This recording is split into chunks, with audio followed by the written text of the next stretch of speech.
Lidhjes Demokratike të Kosovës është ndërtimi i një qendre klinike universitare jashtë kësaj hapësire ku është, sepse kjo është e viteve të 50 apo 60, nuk e di kur është ndërtu.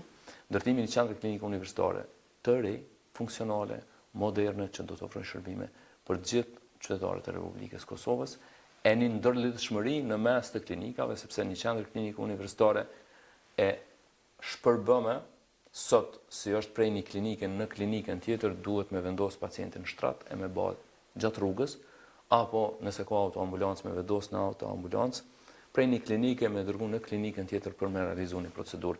Ndërlidhshmëria e klinikave duhet jetë gjithmonë e me programin e Lidhjes Demokratike, krijimin i një qendre klinike universitare të re, ajo sigurisht se do të jetë në 2 faza, do të jetë brenda 6 viteve, faza e parë do të jetë 3 vitet e para, mirë po njëherë duhet nisur. Nuk kryen projektet pa u fillu. E fillon dikush, mundet me përfundu dikush tjetër. Në këto vitet fundit, le të themi 5 ose 7 vitet fundit, ose këto 5 vitet e fundit, si e mendoni sistemin shëndetësor publik në Kosovë në përgjithësi, pati avancim apo stagnim ose regres, le të themi? Nuk mendoj që ka pas ndonjë avancim të dukshëm ose diçka që kemi po me thonë wow, u bë që kjo e rëndësishme. Po flasim për kujdesin tretësor. Unë tash për kujdesin parësor mundemi me folë 2 ditë.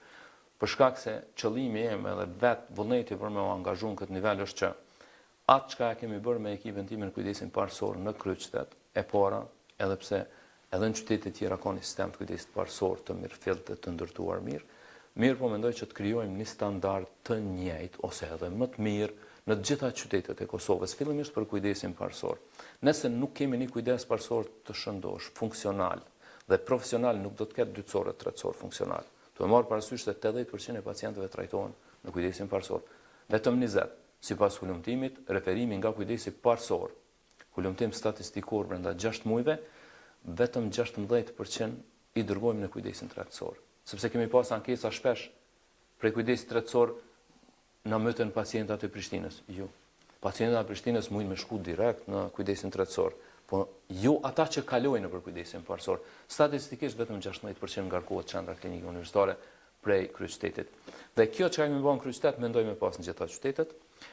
E dyta, ketë një sistem në secilin nivel, edhe në kujdesin dytësor, edhe në kujdesin tretësor, në mënyrë që të kemi një shëndetësi të shëndosh.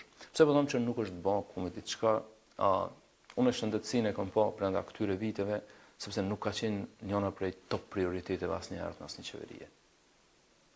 E sidomos kjo e fundit, disi e kam pa këto vitet e fundit si e përgjumur. Domethënë ka qenë një qeveri e përgjumur dhe një Ministri e Shëndetësisë jo kualitative, jo me një vullnet të madh për me bërë ndryshime të mëdha. E tash vite me radhë kemi pas probleme dhe furnizim me barnave, tash sfundi është përmirësuar pak. Do të thonë asnjëherë nuk e ka kalu 50% në vitet e kaluara furnizimi me barna për cilin kujdes. Do të qysh do me pas një qytetar i cili thjesht ka me qenë i sigurt që secilin bari që shkon në spital sfaku, aty po themi në qendrat e kujdesit parësor, sepse fokusi i miksi familjar është parandalimi, preventiva, komunikimi, edukimi, edhe pse na e kalojmë atë kompetencë që sa vite, për shkak se s'kemi spital të qytetit. Na duhet edhe sot e kësaj dite me dhënë infuzione, e që nuk janë pjesë e kujdesit parësor, as koncepti miksi familjar, as në Londër, e as të na, sepse jemi të akredituar prej tyre.